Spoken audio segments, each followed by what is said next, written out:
selling this growth.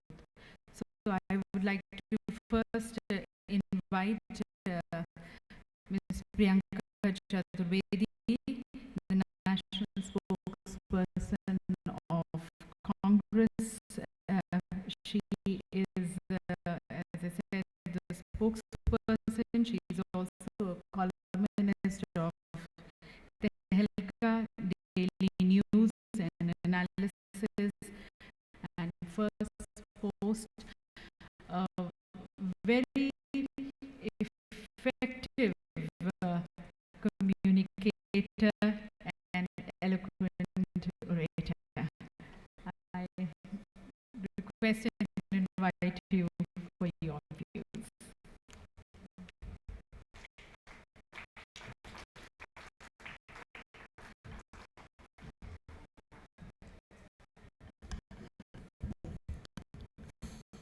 A very good afternoon to all of you. I thought Sunday morning would be, not an appropriate time to be coming and speaking to people who are probably enjoying their holiday, their weekend off. But seeing the enthusiastic crowd, I'm also pretty excited about sharing my point of view. And let me promise you one thing. I only talk politics on television. I do not indulge in blame game or finger pointing at such events. So let me assure the audience as well, I'm not here to criticize anybody or be critical of anybody. So firstly, I'd like to thank Praxis Media Group for having me over. Ravi Singh ji has been coordinating with me very effectively for the last 15-20 days, and this was an event I was looking forward to, considering I also get a chance to listen to the point of view of many people who are in businesses, in service industry, and how are they excelling with the odds, without the odds, with the government policy support, not the policy support. What is it that you're effectively looking at to ensure that when we talk about an enabled India, a growing India, etc., that we were speaking of, how do we make that possible? Me speaking here to all of you, I would probably give you my point of view.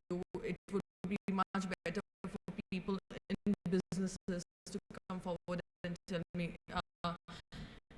Having run a business myself, a small business that I was doing, which I have put on hold to concentrate on policy issues and politics, I can understand the challenges that you all face in terms of government initiatives, policy decisions, policy interventions.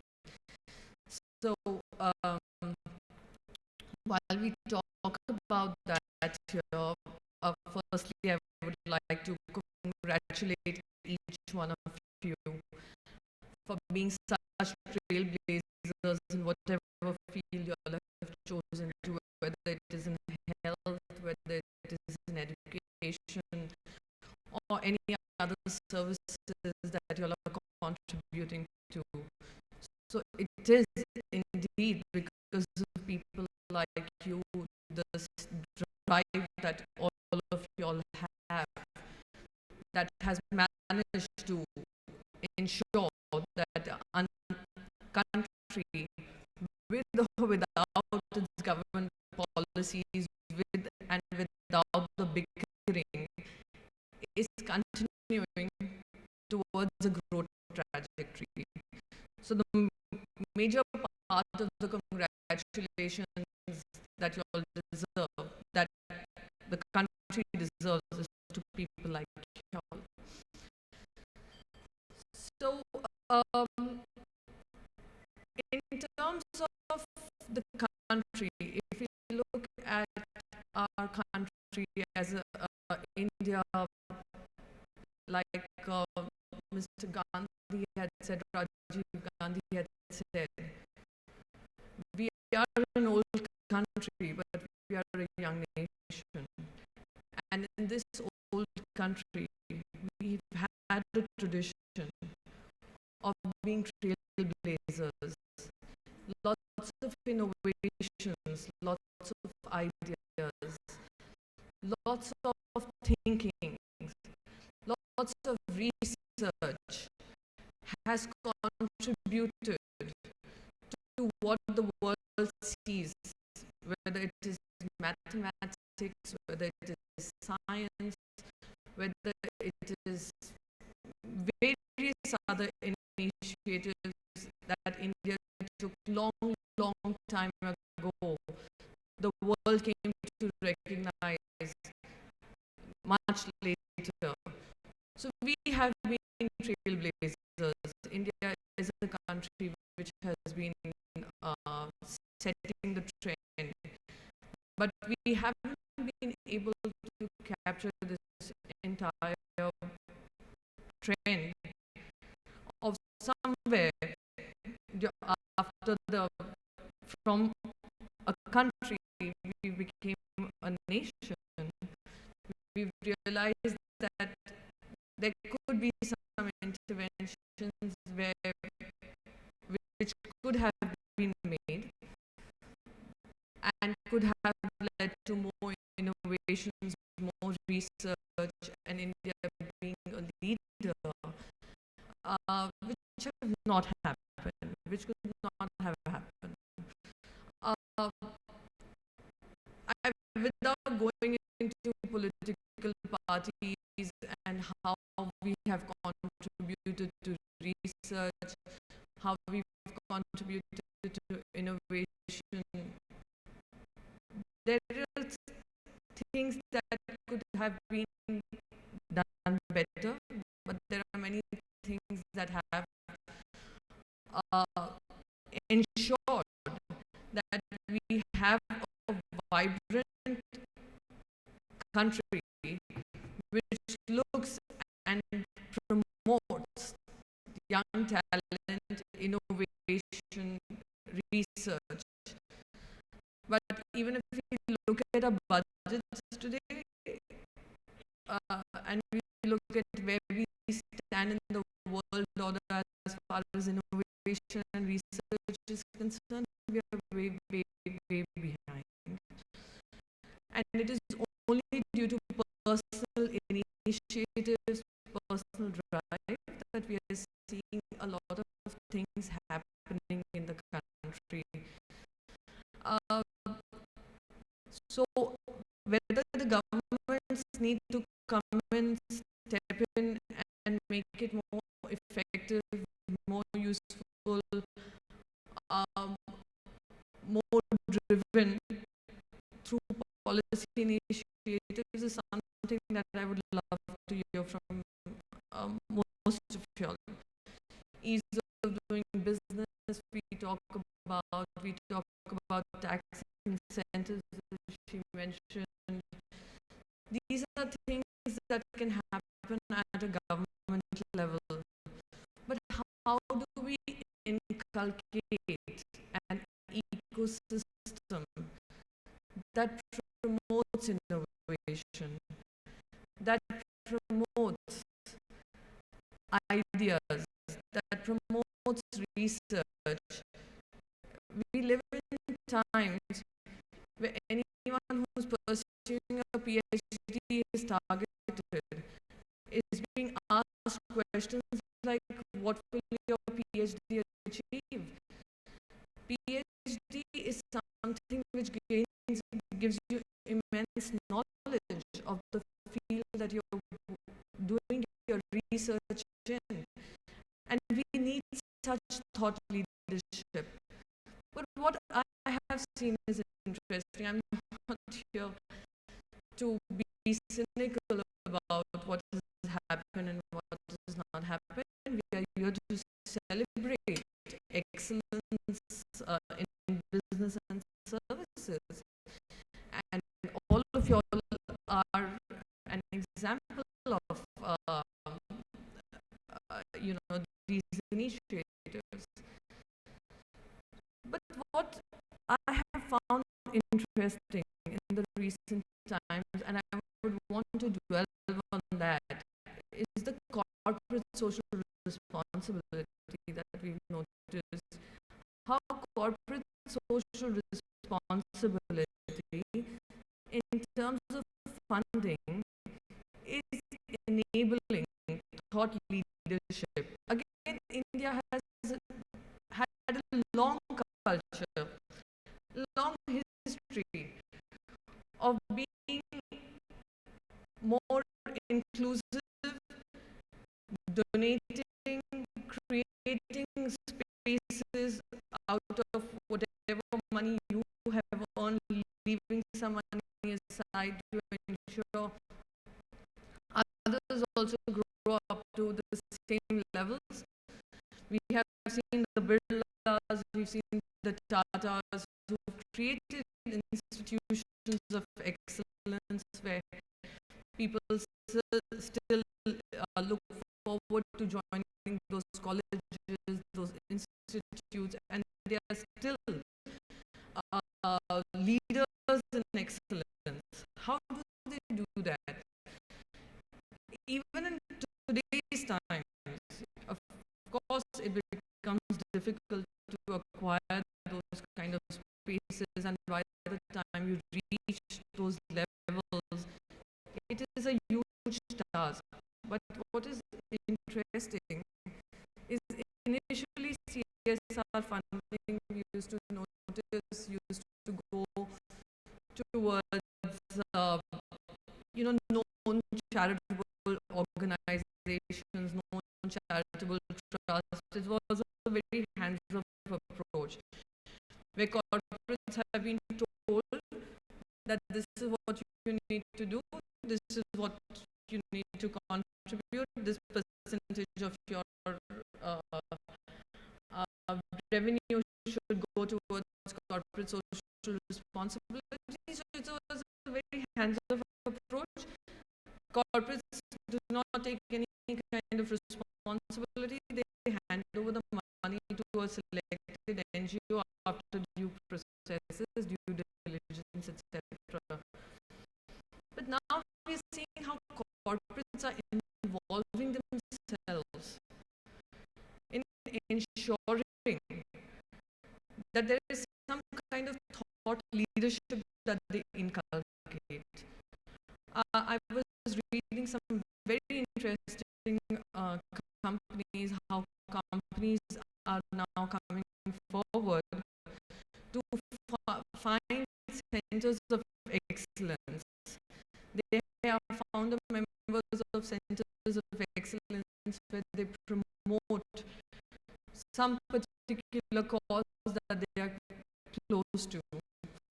I was reading about Biocon, how Biocon has tied up with IIM Ahmedabad, and they are coming up with Center of Excellence in life sciences. Life sciences is one area which India has been doing well in and has been setting a trend worldwide. And if we concentrate on something like this, we give our youth that particular space to excel in. Just like we've created loads of success stories in IT sector, we will be creating loads of success stories in life sciences as well.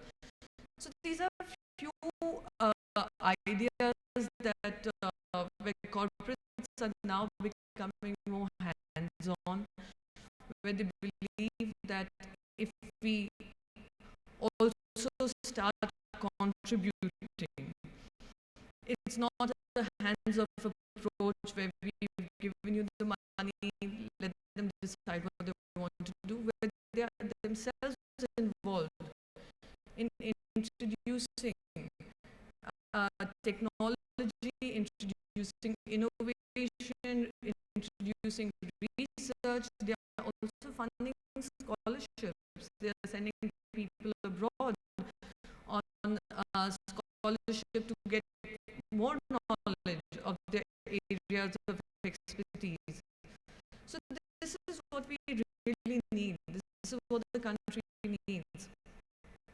That besides creating, besides having intellectual capability, how do we increase that intellectual capacity to grow this country in directions which are not heard of, which are not explored?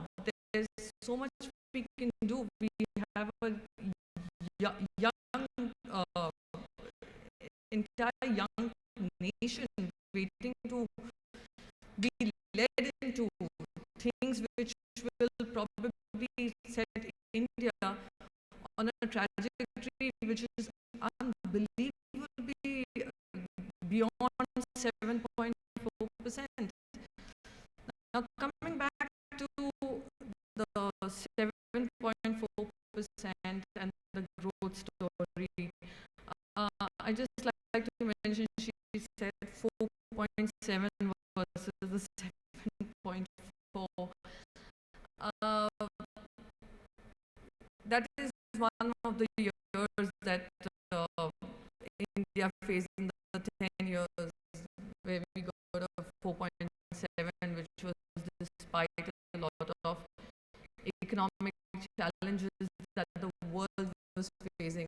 India, while being a part of the global economy, has such fundamentals in place that we managed to insulate ourselves from what is happening globally. We are seeing what has happened as far as Britain is concerned, and how the pound is taking a beating because of a decision that people of the country have made for the future. They do not want to be part of the European Union, but we've seen how it has caused a worldwide impact.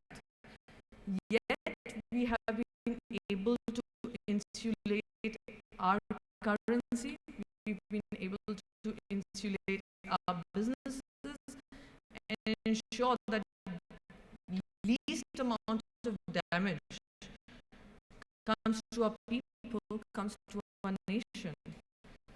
So we might have a slow growth story, but we have a very consistent growth story.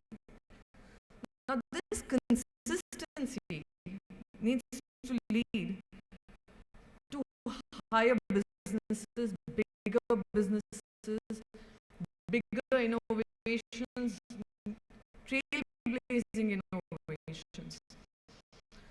So, well, like I said, I'm not here to be cynical about things. I'm willing to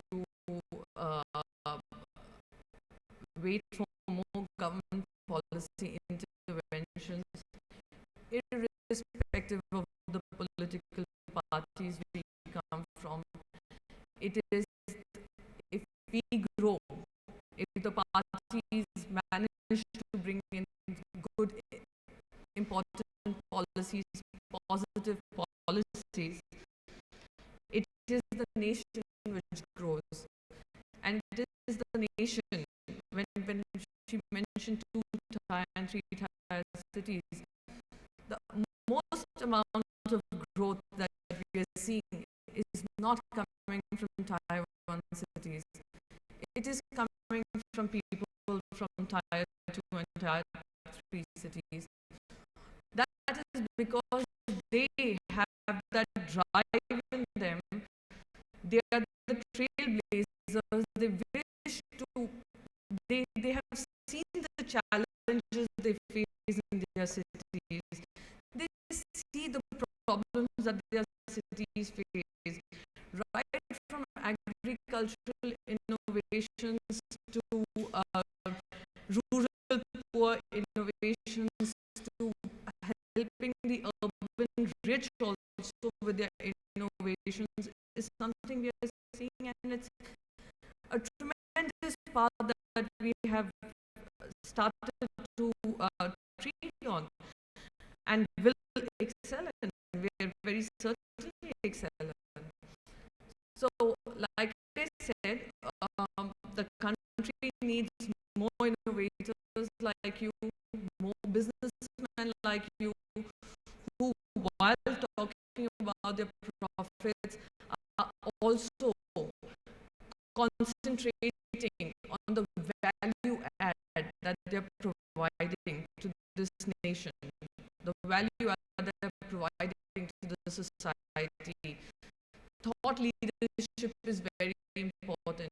Leadership in your business is great, but creating those thought leaders, creating those trailblazers, and also empowering the people following you is something that we all need to look at as a responsibility.